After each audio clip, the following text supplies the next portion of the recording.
surga, kami naikkan syukur kami kepadamu karena hari-hari kami dimahkotai dengan kebaikan dan kemurahan Tuhan. Waktu-waktu yang telah kami lalui dipenuhi dengan hadirat Tuhan. Roh Kudus tinggal dan bekerja di dalam kehidupan kami. Terima kasih Tuhan. Hingga pada pagi hari ini kami boleh bersama-sama di tempat ini. Kami beribadah dengan sungguh-sungguh kepadamu. Dan pada saat ini kami mau duduk diam untuk mendengarkan firman-Mu. Berbicaralah Tuhan, sebab kami buka hati kami lebar-lebar untuk taburan firman-Mu, supaya firman itu tertanam kuat di dalam hati kami, tumbuh dan berbuah lebat bagi kemuliaan nama-Mu. Terima kasih Tuhan. Kami naikkan doa ini di dalam satu nama Tuhan Yesus Kristus, firman yang hidup. Katakan sama-sama, amin. Haleluya. Silakan duduk Bapak Ibu yang terkasih. Terima kasih tim bersih. Terima kasih musik yang luar biasa. Hari ini hari yang istimewa. Kita banyak membicarakan tentang Roh Kudus. Hari ini zaman dulu dikenal dengan nama turunnya Roh Kudus, atau dengan kata lain hari ini adalah hari Pentakosta, karena itu 50 tahun setelah Tuhan Yesus dibangkitkan. Tapi pada akhir-akhir ini dikenal dengan nama hari pencurahan Roh Kudus. Ibu bapak yang dikasihi oleh Tuhan Yesus Kristus, sungguh sukacita buat kita semua. Kita mesti bersyukur bahwa di dalam kehidupan kita, apapun yang sedang kita lewati, apapun yang sedang kita hadapi, Tuhan tidak pernah meninggalkan kita. Semenjak manusia diciptakan, Tuhan senantiasa bersama dengan manusia. Kalau kita ingat bagaimana manusia diciptakan, di dalam kitab Kejadian 2 ayat 7 dicatat, manusia itu diciptakan dari debu dan tanah. Maka jadilah dia manusia. Dia bisa berlari ke sana kemari. Namun menurut Tuhan, ini belumlah manusia. Karena manusia yang ingin diciptakan oleh Allah adalah manusia yang di dalam diri manusia ada Allah, ada Roh Allah. Maka ketika manusia ini selesai diciptakan, Alkitab mencatat begini, maka Allah menghembuskan nafas kehidupan. Maka Allah menghembuskan rohnya. Maka Allah memberikan bagian dari dirinya pada manusia itu. Lalu manusia itu hidup. Jadi manusia yang hidup adalah manusia yang bersama dengan Roh Allah. Ketika manusia jatuh dalam dosa, maka terpisah manusia dengan Allah.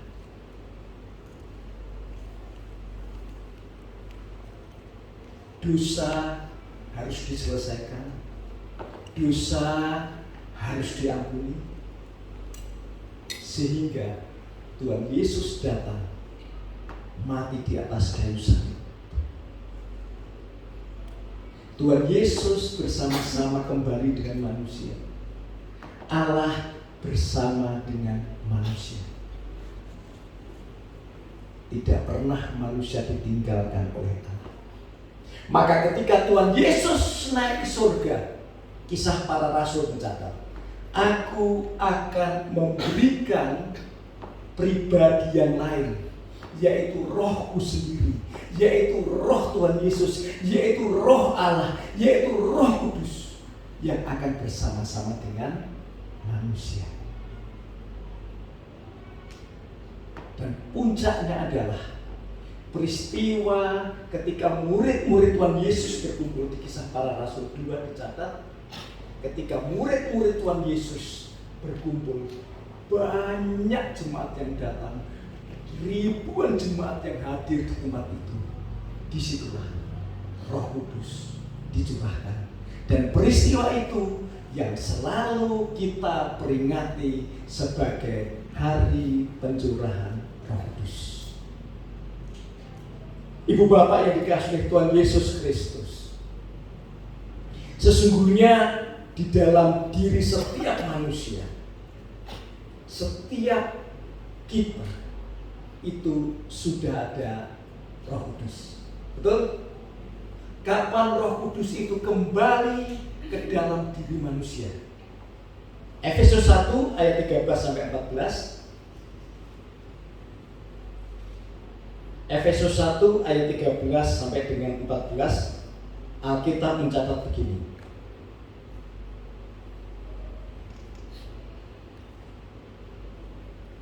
Di dalam Dia kamu juga, karena kamu telah mendengar firman kebenaran, yaitu Injil keselamatanmu, di dalam Roh, di dalam Dia kamu juga, ketika kamu percaya, dimeteraikan dengan Roh Kudus yang dijanjikannya itu.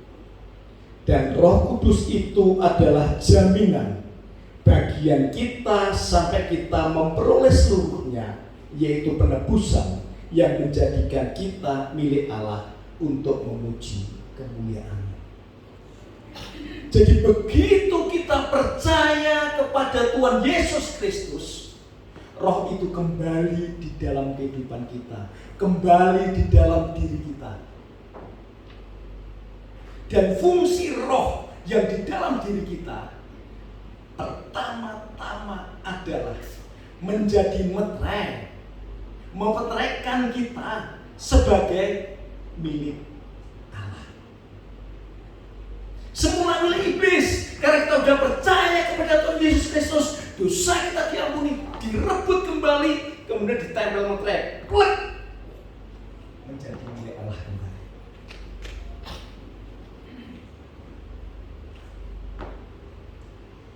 Salah satu fungsi meterai adalah untuk menunjukkan sahnya kepemilikan. Maka ketika kita dimeteraikan oleh Roh Kudus, itulah kita menjadi milik Allah. Ada sukacita karena kita milik Allah, karena kita anak-anak Allah. Tandanya di dalam diri kita ada Roh Kudus. Masalahnya Bapak Ibu yang terkasih di dalam nama Tuhan Yesus Kristus, tidak selalu Roh Kudus yang ada di dalam diri kita itu memenuhi hidup kita. Tidak semuanya ada kepenuhan Roh Kudus di dalam diri manusia. Kisah Para Rasul 4 ayat 31. Kisah Para Rasul 4 ayat 31.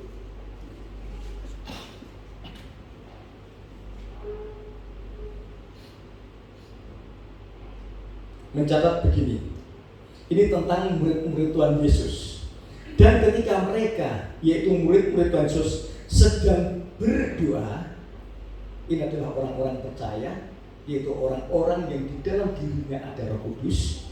Goyanglah tempat mereka berkumpul itu, dan mereka semua penuh dengan Roh Kudus. Lalu mereka memberitakan firman Allah dengan berani. Ketika kita percaya kepada Tuhan Yesus, ada Roh Kudus dalam diri kita. Masalahnya, kita masih memerlukan kepenuhan Roh Kudus. Itulah sebabnya pada hari ini kita meminta kepada Bapa di surga supaya Roh Kudus itu juga dicurahkan atas hidup kita, supaya kita beroleh kepenuhan Roh Kudus.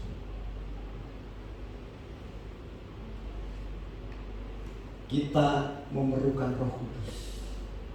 Tidak mungkin kita tanpa Roh Kudus. Karena manusia, semua semenjak awal memang didesain untuk bersama-sama dengan Allah. Maka semenjak awal Allah itu memproklamirkan dirinya, inilah namaku, yaitu Immanuel.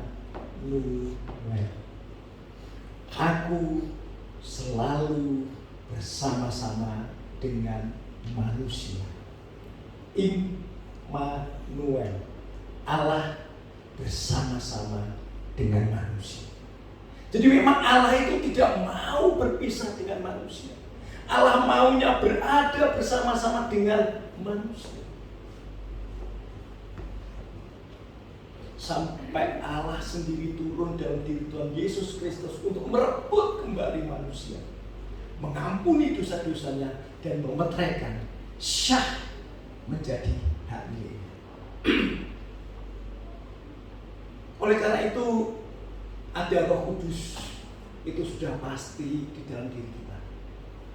Hari ini kita akan belajar bagaimana menjadi orang yang dipenuhi oleh Roh Kudus.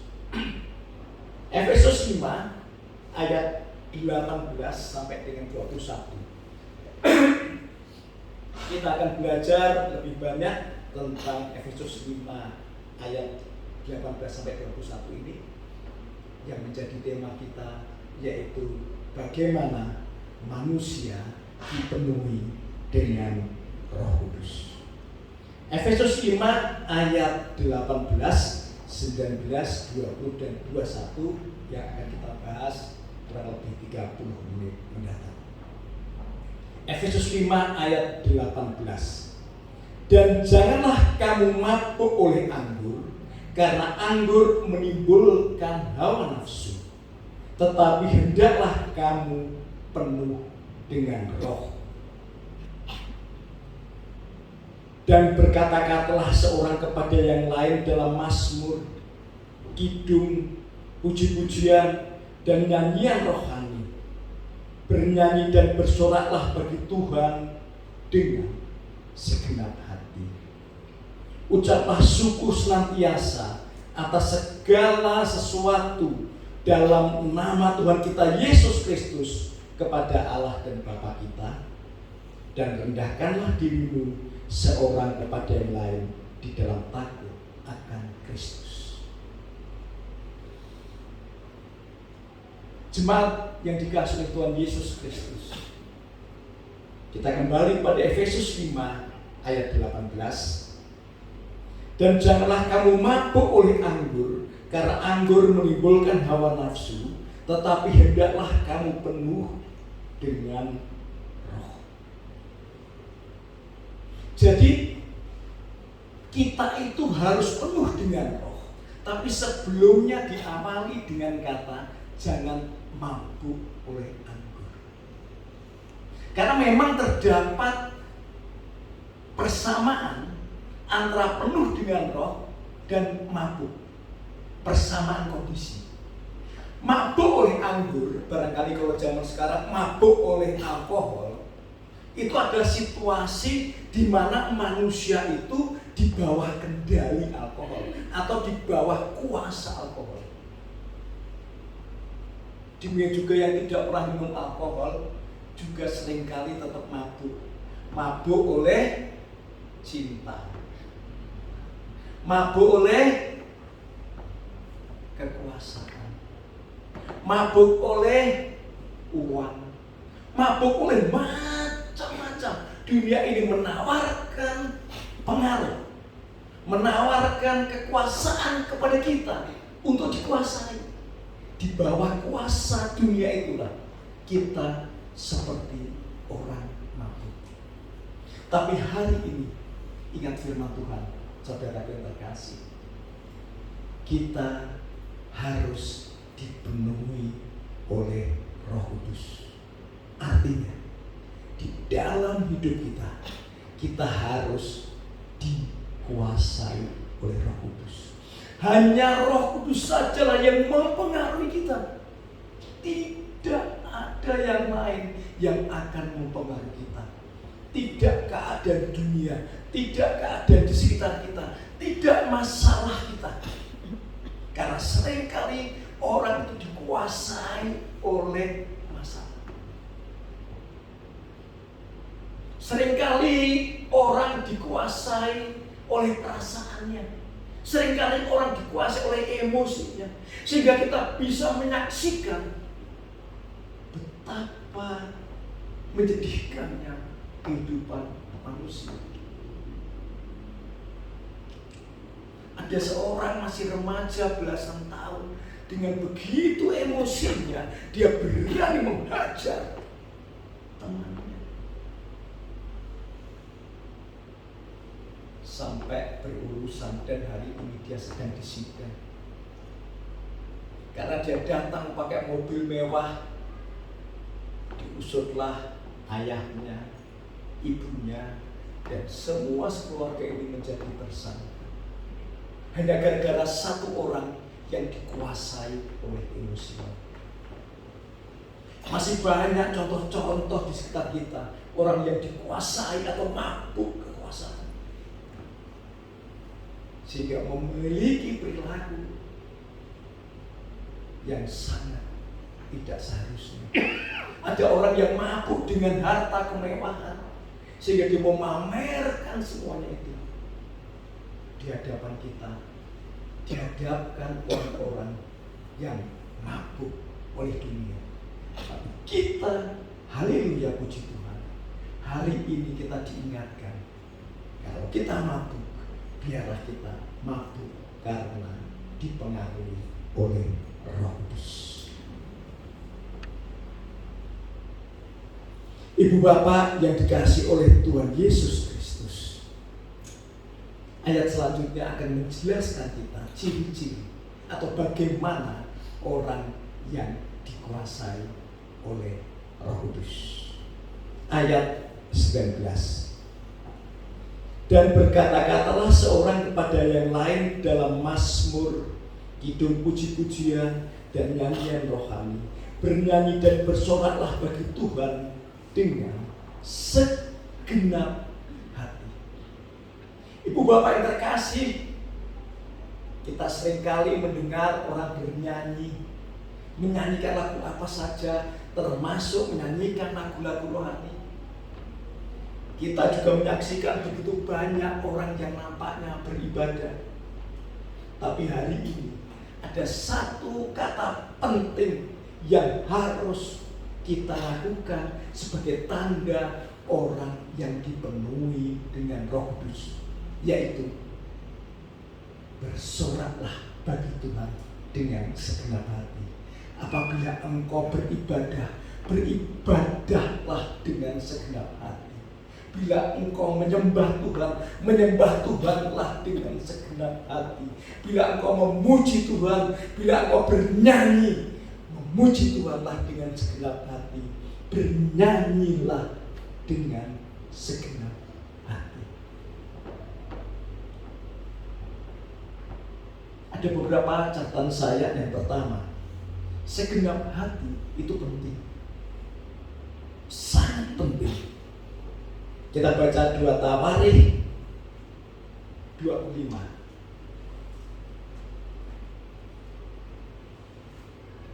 2 Tawarikh 25 itu menceritakan tentang kehidupan Raja Amasya.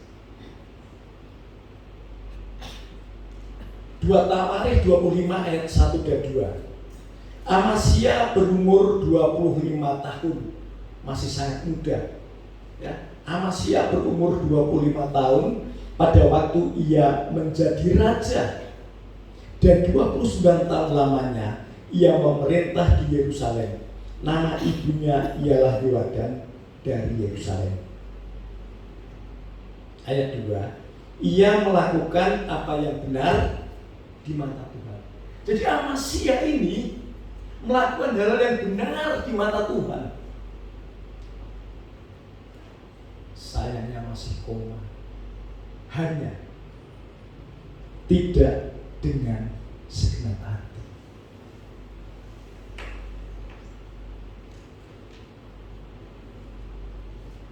Amasya raja yang sangat diurapi, raja yang dipilih oleh Tuhan sendiri. masih muda sudah diangkat jadi raja. Dan dia melakukan kebenaran di depan mata Tuhan.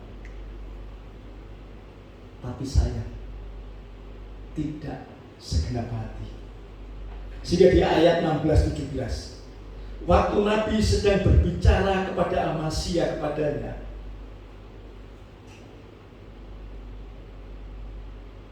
ayat 15 dan 16, maaf, ayat 15,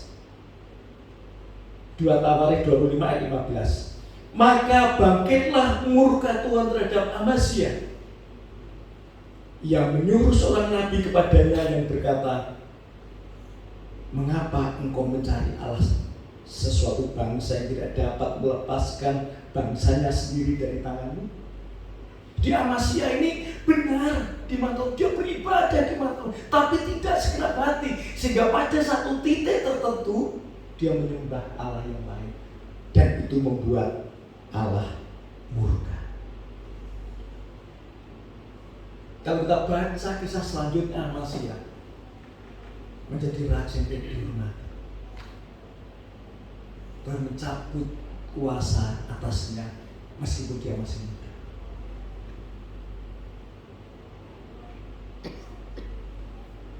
Tidak segenap hati di mata Tuhan adalah dosa. Oleh karena itu, saudaraku terkasih, segenap hati itu menjadi faktor pembeda satu orang yang dipenuhi dengan Roh Kudus dengan satu orang yang tidak dipenuhi oleh Roh Kudus.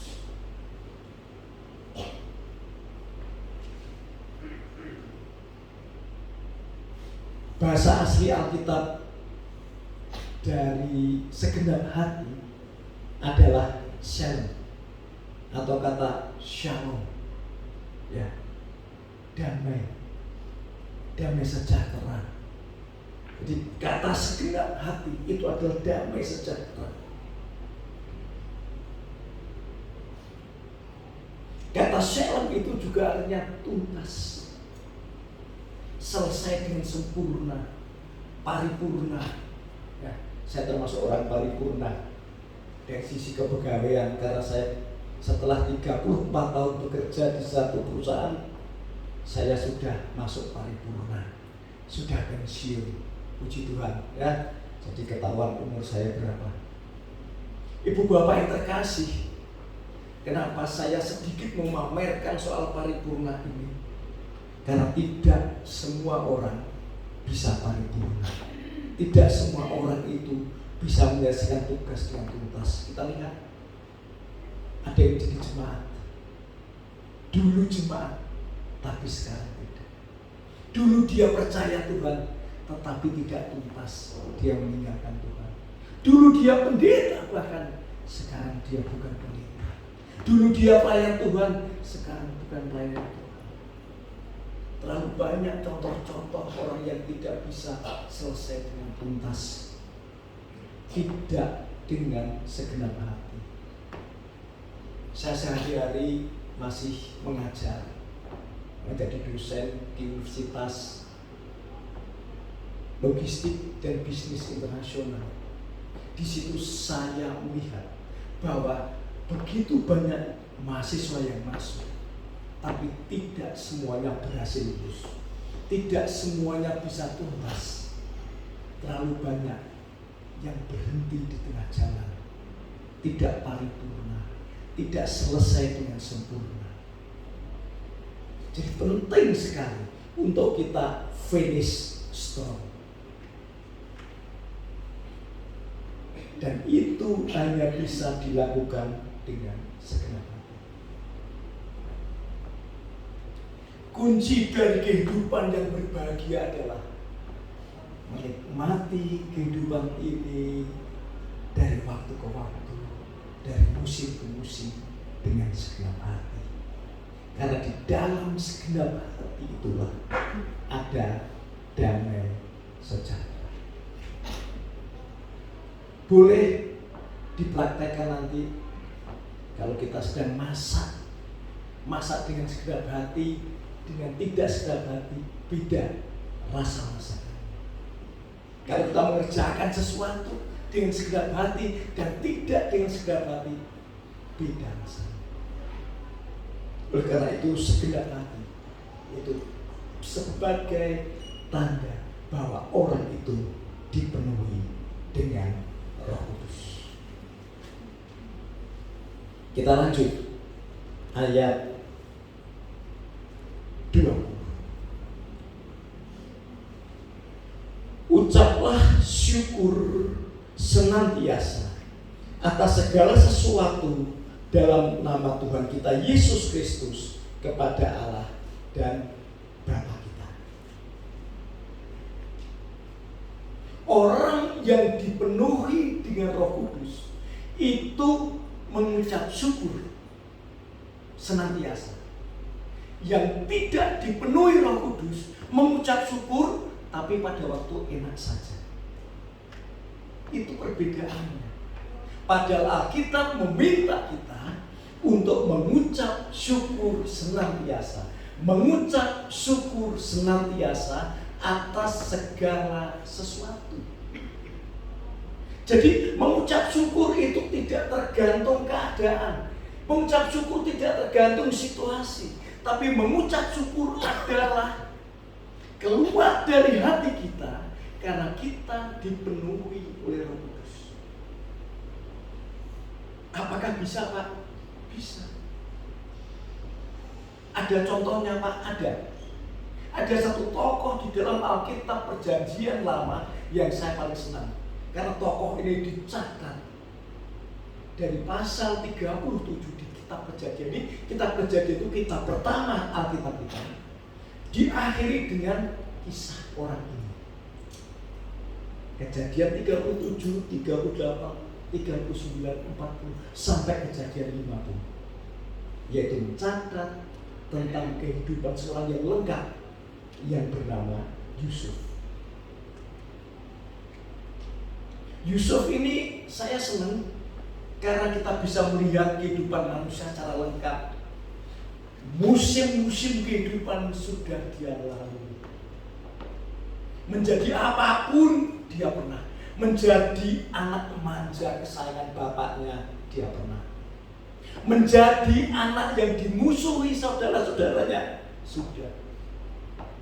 Menjadi orang yang teraniaya, dipukuli, dimasukkan ke dalam sumur sudah. Selesai? Tidak. Dia dijual menjadi budak. Budak itu status manusia yang paling rendah. Tetapi khusus Yusuf diberikan kehormatan, bukan paling rendah, tapi ada posisi yang lebih rendah lagi, yaitu budak yang dipenjara.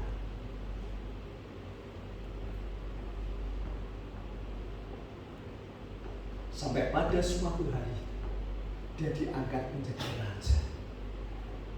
Menjadi raja muda, raja kedua. Dan ketika dia bertemu dengan saudara-saudaranya, kita boleh buka sebentar di dalam Kejadian 50. Kita kejadian yang terakhir, Kejadian 50. Ketika dia ketemu dengan saudaranya ketakutan. Jangan-jangan dia nanti membalas dendam kita. Oke ya?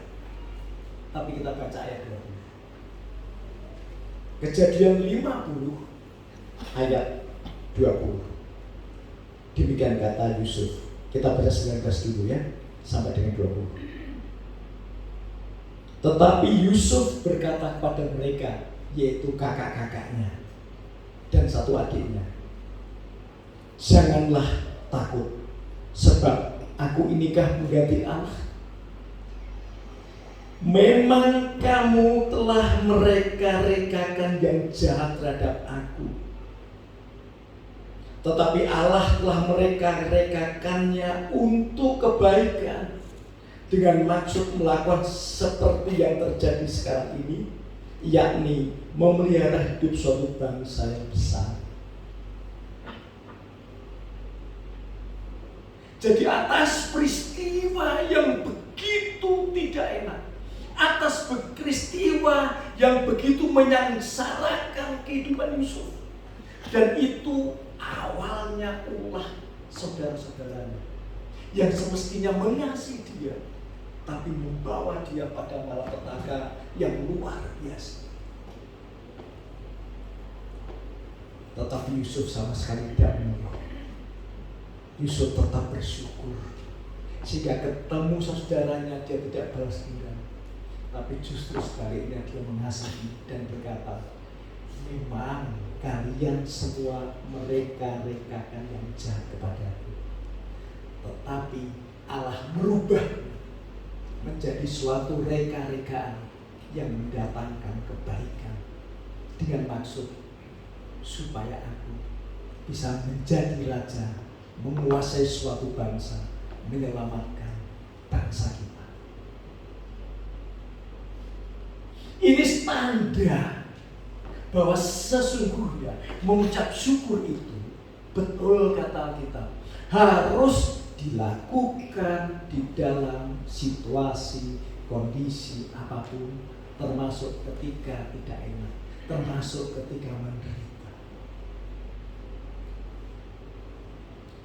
Karena mengucap syukur senantiasa itu tanda bahwa orang itu dipenuhi dengan Roh Kudus. Pada suatu hari ada nelayan yang sedang mencari ikan di tengah lautan, kena ombak besar, kapalnya pecah, dia terombang-ambing di lautan sampai terdampar di suatu pulau. Dia berdoa kepada Tuhan supaya ada kapal yang menyelamatkan dia. Sehari, 2 hari, seminggu, 2 minggu, gak ada kapal yang datang, sehingga dia akhirnya memutuskan untuk tinggal di pulau itu. Dia membangun rumah. Dia sendirian di pulau itu, tidak ada siapapun juga.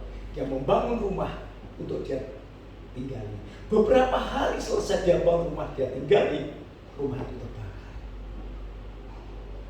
Sedih, kecewa. Tuhan, bukannya aku ini ditolong dengan perahu yang datang, malah rumah yang aku bangun, rumah satu-satunya, itu pun terbakar. Namun ketika dia nengok dari kejauhan, dia melihat kapal yang semakin lama semakin mendekat dan kelihatan jelas, hingga akhirnya dia diselamatkan oleh kapal itu. Dia naik ke dalam kapal itu, dia tanya sama kapten kapal, bagaimana bisa menemukan aku di sini? Kata kapten kapal itu, dari kejauhan aku melihat asap yang mengepul, dan itu aku baca sebagai tanda bahwa ada seseorang yang minta pertolongan, maka aku datang. Maka sadarlah nelayan ini bahwa rumah yang terbakar itu patut disyukuri, karena melalui rumah yang terbakar itu hidupnya diselamatkan. Ibu bapak kalau menghadapi suatu masalah, menghadapi beban berat, tenang. Ada Roh Kudus yang menyertai kita. Ada Allah sendiri yang bersama dengan kita. Hanya saja kita harus merespon dengan benar sebagai orang yang dipenuhi dengan Roh Kudus. Yang terakhir,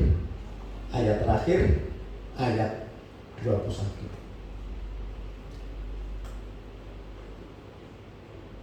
Dan rendahkanlah dirimu seorang kepada yang lain di dalam takut akan Tuhan. Ibu bapak yang dikasihi oleh Tuhan Yesus Kristus, orang yang merendahkan diri itu akibatnya bukan rendah diri. Rendah diri itu minder. Orang yang merendahkan diri itu akibatnya rendah hati. Lawan kata rendah hati adalah sombong. Memang orang itu cenderung sombong. Ya kalau nggak sombong, angkuh. Ya kalau nggak angkuh, congkak. Itulah kecenderungan manusia. Tapi Alkitab meminta kita untuk merendahkan diri. Yakobus 4 ayat 10 mencatat, rendahkanlah dirimu di hadapan Tuhan maka Ia akan meninggikan kamu. Bapak Ibu, pengen posisi kita tinggi, posisi ekonomi kita tinggi, posisi sosial kita tinggi, posisi kekayaan kita tinggi, posisi jabatan kita tinggi. Alkitab memberikan resep bagaimana kita mencapai yang tinggi itu. Yakobus 4 ayat 10 mencatat, rendahkanlah dirimu. Kalau dunia mengajarkan engkau harus menaiki tangga, menapaki tangga satu persatu dari bawah, nanti kamu sampai di atas. Alkitab memberikan jalan yang berbeda. Untuk engkau bisa sampai di atas, rendahkanlah diri. Merendahkan diri itu karena posisi kita sesungguhnya tidak rendah, tapi kita mau supaya posisi kita rendah.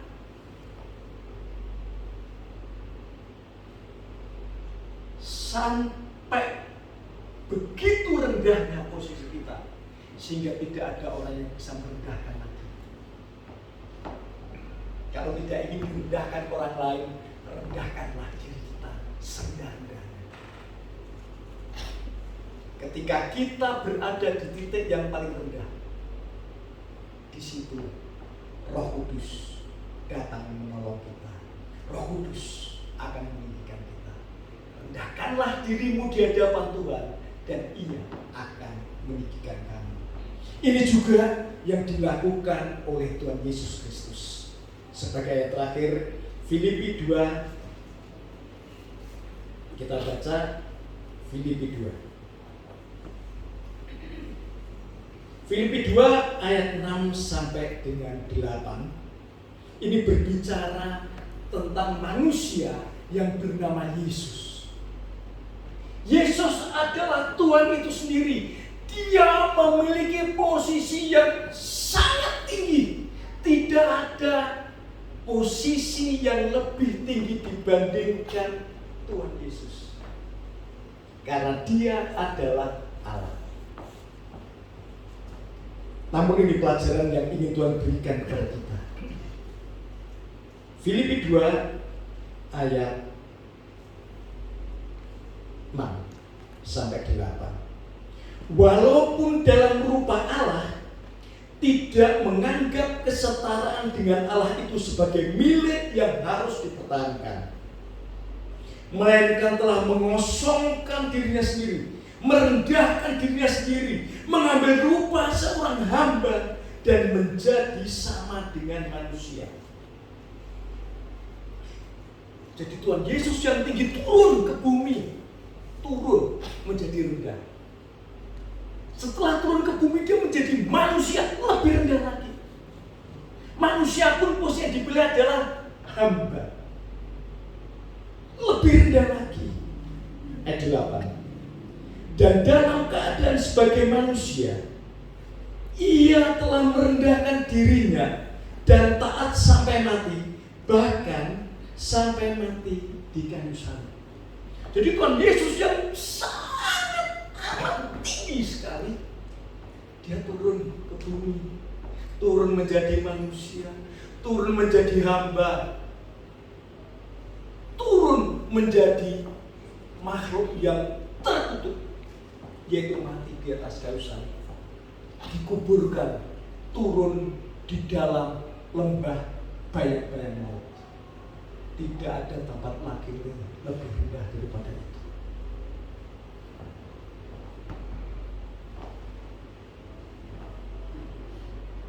Akibatnya apa? Ayat 9. Itulah sebabnya Allah sangat meninggikan Dia dan mengaruniakan kepadanya nama di atas segala nama. Ayat 10.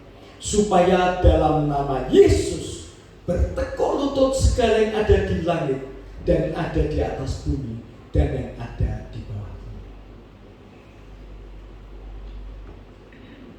Cocok apa yang dilakukan oleh Tuhan Yesus Kristus. Merendahkan diri sampai serendah-rendahnya dan Bapa di surga mengangkatnya setinggi-tingginya. Tidak ada nama di atas nama Yesus, karena Tuhan Yesus adalah nama di atas segala nama.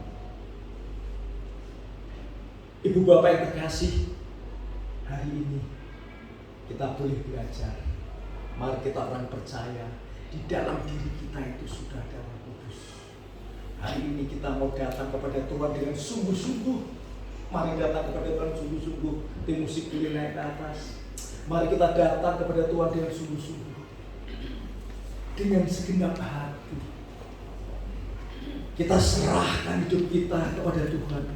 Kita mau merendahkan diri kita di hadapan Tuhan, dan kita percaya Tuhan akan meninggikan kita. Kita minta kepada Tuhan supaya Tuhan mencurahkan Roh Kudus-Nya, supaya kita dipenuhi dengan Roh Kudus. Karena Roh Kudus itulah yang memperbaharui, yang memperkuat, yang menyempurnakan, yang mengembalikan lagi harapan kita di tahun 2023, tahun harapan baru yang kita imani dengan kepenuhan Roh Kudus kita pada hari ini. Maka harapan itu akan diperbarui, harapan itu akan dinyatakan, harapan itu akan terjadi di dalam hidup kita.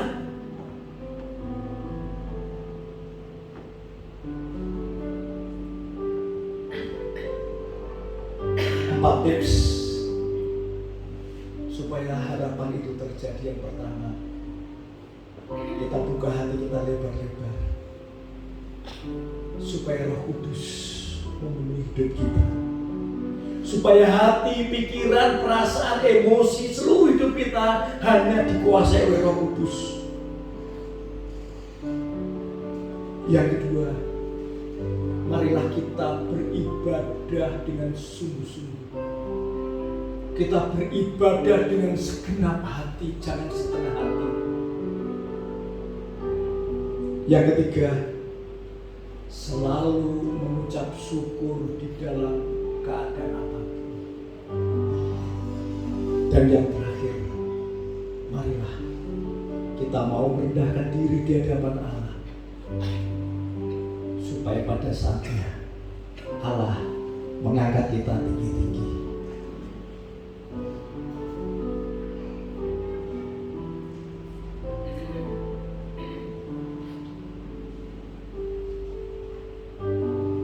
Mari kita berdoa.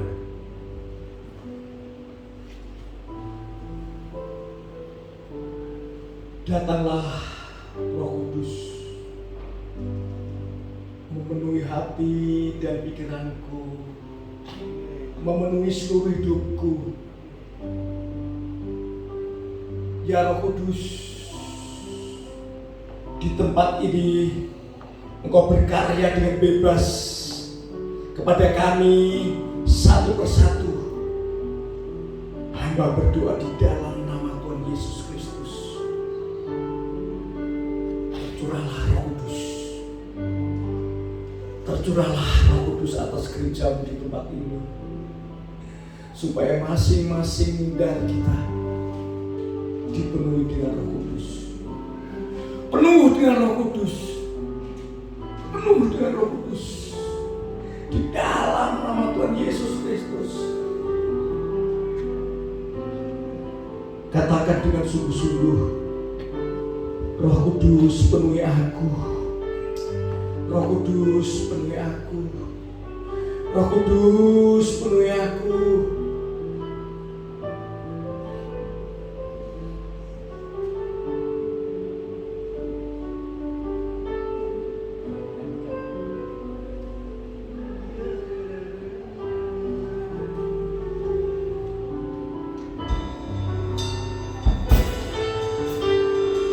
Boleh kita nyanyikan dengan sungguh-sungguh pujian ini.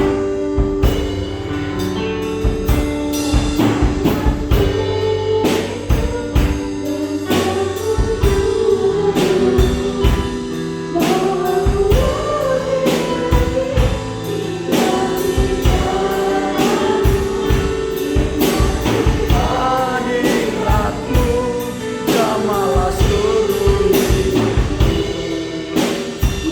Sang